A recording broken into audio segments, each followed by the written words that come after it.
25 অধ্যায়। জিহুদাৰ ৰজা হিজকিয়াৰ লোকসকলে সংগ্ৰহ কৰা চলোমনৰ নীতিবাক্য এইবোৰ। বিষয়সমূহ গোপন ৰখাই ঈশ্বৰৰ গৌৰৱ, কিন্তু কথা অনুসন্ধান কৰি মুকলি কৰা ৰজাসকলৰ গৌৰৱ। উচ্চতাৰ কাৰণে আকাশ আৰু গভীৰতাৰ কাৰণে পৃথিৱী যিদৰে, সেইদৰে ৰজাসকলৰ হৃদয় অনুসন্ধান কৰা নাযায়। ৰূপৰ পৰা ধাতুৰ মল দূৰ কৰা। ধাতুৰ কাম কৰাজনে তেওঁৰ শিল্প কাৰ্যত ৰূপ ব্যৱহাৰ কৰিব পাৰে। তাৰ উপৰিও ৰজাৰ সন্মুখৰ পৰা দুষ্টক দূৰ কৰা। ন্যায় কাৰ্য কৰাৰ দ্বাৰাই তেওঁ সিংহাসন স্থাপিত হ'ব। ৰজাৰ সন্মুখত নিজকে নিজেই প্ৰশংসা নকৰিবা, আৰু মহান লোকৰ বাবে ৰখা ঠাইত তুমি থিয় নহবা। উচ্চ পদস্থ ব্যক্তিৰ উপস্থিতিত অপদস্থ হোৱাতকৈ ইয়ালৈ আহা, এই বুলি তেওঁ তোমাক কোৱা ভাল। তোমাৰ সাক্ষ্য কি আছিল? বিচাৰত বেগাই গৈ উপস্থিত নহবা, কাৰণ যেতিয়া তোমাৰ চুবুৰীয়াই তোমাক লাজ দিব, তেতিয়া শেষত তুমি কি কৰিবা? তোমাৰ আৰু চুবুৰীয়াৰ মাজত হোৱা বিবাদ নিজেই বিচাৰ কৰা, কিন্তু আনজনৰ গুপুত কথা প্ৰকাশ নকৰিবা। তোমাৰ কথা যিজনে শুনে, তেওঁ তোমাক লাজত পেলাব, আৰু দুষ্ট লোকে তোমাৰ বিষয়ে গোচৰ দিলে গুপুতে নাথাকিব।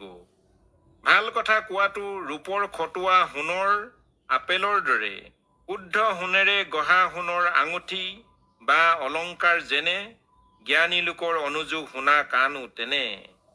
শস্য দোৱাৰ সময়ত হিমৰ চেঁচাপ যেনে, বিশ্বাসী বাৰ্তাবাহক পঠোৱাসকলৰ বাবে তেনে। তেওঁ তেওঁৰ মালিকৰ আত্মা সতেজ কৰে। বৰষুণ নোহোৱাৰ মেঘ আৰু বতাহ যেনে, মিছাকৈ দান দিছো বুলি অহংকাৰ কৰা জনো তেনে।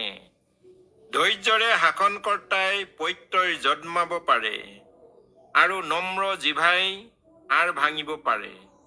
তুমি যদি মৌ বিচাৰি পোৱা, যিমান প্ৰয়োজন সিমানহে খাবা, নহলে মৌ অতিৰিক্ত খালে তুমি বমি কৰিবা। তোমাৰ চুবুৰীয়াৰ ঘৰলৈ সঘনে নাযাবা, তেওঁ তোমালৈ আমনি পাই তোমাক ঘিণ কৰিব। যিজনে চুবুৰীয়াৰ বিৰুদ্ধে মিছা সাক্ষ্য দিয়ে, তেওঁ যুদ্ধত ব্যৱহাৰ কৰা গদা বা তৰোৱাল বা তীক্ষ্ণ কাঁড়ৰ দৰে। বেয়া দাঁত অথবা পিছল খোৱা ভৰি যেনে, সংকটৰ সময়ত অবিশ্বাসী লোকক বিশ্বাস কৰাও তেনে। কোনো এজনে মনৰ বেজাৰত গীত গোৱা যেনে, জাৰকালিত কাপোৰ হুলুকাই থোৱা মানুহ বা হাড়ৰ ওপৰত দিয়া ভিনেগাৰো তেনে। তোমাৰ শত্ৰু যদি ক্ষুধাতুৰ হয়, তেনেহলে তেওঁক আহাৰ খাবলৈ দিবা, আৰু তেওঁ যদি তৃষ্ণাতু হয়, তেনেহলে তেওঁক পানী খাবলৈ দিয়া। কিয়নো সেইদৰে কৰিলে তুমি তেওঁ মূৰত জ্বলি থকা আঙঠা বেলচাৰে আঁতৰাই দিয়া হ'ব, আৰু জিহুৱাই তোমাক পুৰস্কাৰ দিব। উত্তৰৰ বতাহে যেনেকৈ বৃষ্টি আনে, তেনেকৈ যিজনে গুপুত কথা কয়, তেওঁৰ মুখমণ্ডল ঘৃণনীয়। দন্দুৰী মহিলাৰ সৈতে ঘৰত বাস কৰাতকৈ ঘৰৰ ছালৰ এচুকত থকাই ভাল। তৃষ্ণাতুৰ লোকৰ বাবে চেঁচা পানী যেনে, দূৰ দেশৰ পৰা অহা মংগল সম্বাদো তেনে। ঘোলা পানীৰ নিজৰা বা নষ্ট হৈ যোৱা ভুমুক যেনে, দুষ্ট লোকৰ সন্মুখত ভাল মানুহো থৰক বৰক হোৱাও তেনে।